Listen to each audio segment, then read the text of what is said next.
President Cyril Ramaphosa has authorised the deployment of 880 members of the Defence Force to Eskom power stations.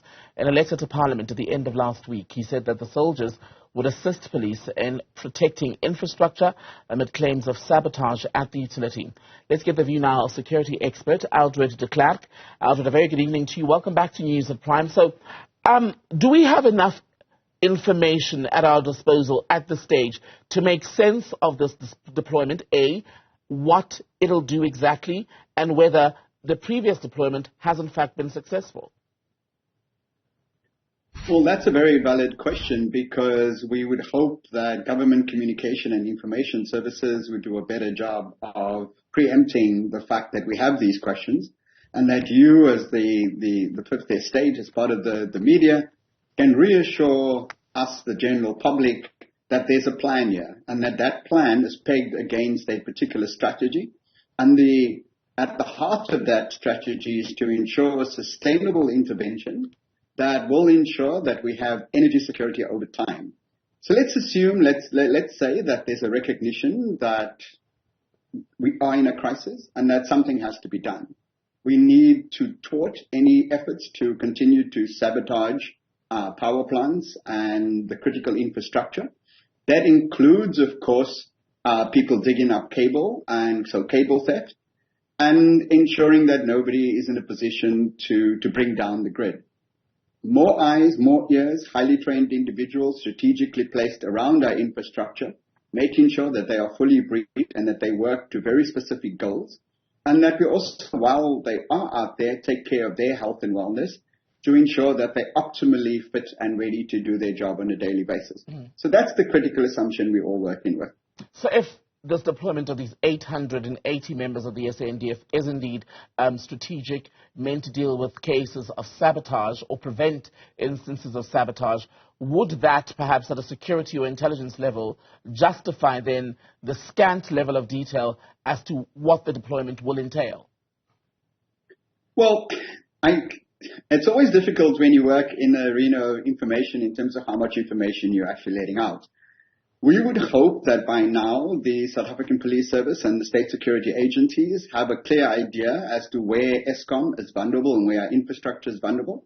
We would also assume that they have optimally looked to commit the best resources that they have. So information at this time, as what it is, we hope that they will continue to brief us, especially, and we will hopefully see the impact of this deployment. Because as your news bulletin has just earlier on reported, there's also breakdowns at Eskom. So there's the issue of maintenance, there's the issue of critically old infrastructure, and there is an issue of a lack of supply of quality coal, for example. So all of those things, road freight has to be protected. We need to ensure that we get good quality coal. And I'm not an engineer, I'm just a security expert, but I would like to think that these 800 members that are going to be deployed will look at all of these vulnerabilities and ensure that they are in place to thwart anybody that wants to exploit those vulnerabilities. And I wonder if deploying, let's say in a very simplistic understanding of the military and how it works, men in military uniform and a gun, for example, to key points to stand there and keep guard would really work, when you consider that in some of the cases that have come out at Eskom, whether you look at corruption, claims of sabotage in some instances, what we're repeatedly hearing is that people who work for the entity are either aiding or solely involved in these crimes. Absolutely. So what we would like to think is that this is a coordinated effort, not only involving the deployment of these troops and these members, that they would work together with security that's already in place at Eskom. They would work together with the South African Police Service, and that what they can do is ensure that only those who have properly been vetted and have approval and have authorization to access certain areas will be able to do so, that those members will access those areas under supervision, and that what they bring in and take out from those areas would also be looked at. So it's an increase of eyes and ears, it's an increase in access control, and it's an increase of supervising ongoing work and maintenance. This is critical because we can't always have Eskom staff, only the people doing that.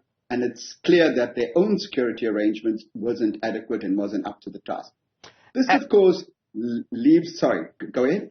I was just going to say, when you look at the deployment, you mentioned earlier the issue of sustainability. This deployment runs April through to the month of October this year. In the long term, Absolutely. How much can South Africa continue to have the military helping to guard electricity infrastructure? Is that sustainable? Well, no, it isn't. So as we had our started this chat is to say, what's the coherent plan and strategy going forward? And it's not only that we have this deployment. That doesn't stop state security agents, crime intelligence, and the South African police and other private entities that's already operating at Eskom, like the security services, continuing to identify not only vulnerabilities, but also identify particular suspects, undertake their investigations, gather evidence, and hopefully on the basis of that, start to prosecute people. We know that certain people have already been identified and fired. We hope that that now results in criminal convictions. We are, though, also fully aware that it's not just individuals, that this is a coordinated effort by criminal syndicates who are working on all sectors of the supply chain for Eskom, from the supply of coal to the maintenance and to the delivery of services. So it does need a sustainable, coherent strategy that looks at our energy security, places that against our development needs, our quality of life, and our ability to manufacture and industries to operate. Thus, government would then say, in the short term, this is what we have. We have this deployment. What are we doing longer term going forward? Again, we would hope that the presidency and the relevant departments would continue to take us in their confidence and sketch us a picture of the plan going forward. Right. If there's information at this time that's too sensitive to reveal because it may identify particular persons of interest, don't tell us that. Just do enough to reassure us that you do have a strategy and that you do have a plan. And may I say the obvious, a strategy and a plan is not necessarily the same thing. Mm-hmm. Because the one makes sure that we understand the context in which we work in, that we can answer the critical assumptions that we have, and then based on that, we can set clear measures in place. So with that in mind, then, there's the issue of the price tag. In this country, rightfully, people always ask questions when you hear that a deployment such as this comes with a price tag of 146 million rand, and detailing, I suppose, what the plan is would help us understand the cost as well. But how much should we dwell on the cost of the deployment at this stage? Well, there should always be a public accountability exercise for public expenditure because this comes from the public coffers. Let's assume that the numbers have been done, the maths is in place, and a budget has been crafted. Much of that will go to the actual deployment of people, the movement of and the housing of these individuals, their feeding, and any allowances that they may be entitled to.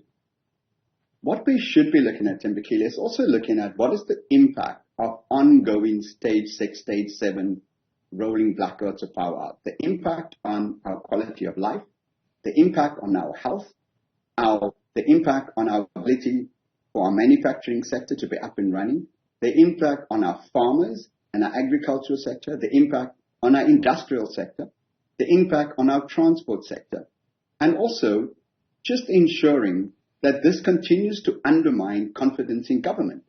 And the cost of that offsets the cost of 146 million rand, because we've already been told by the Treasury General, by everybody else, that we are losing billions on a daily basis in South Africa.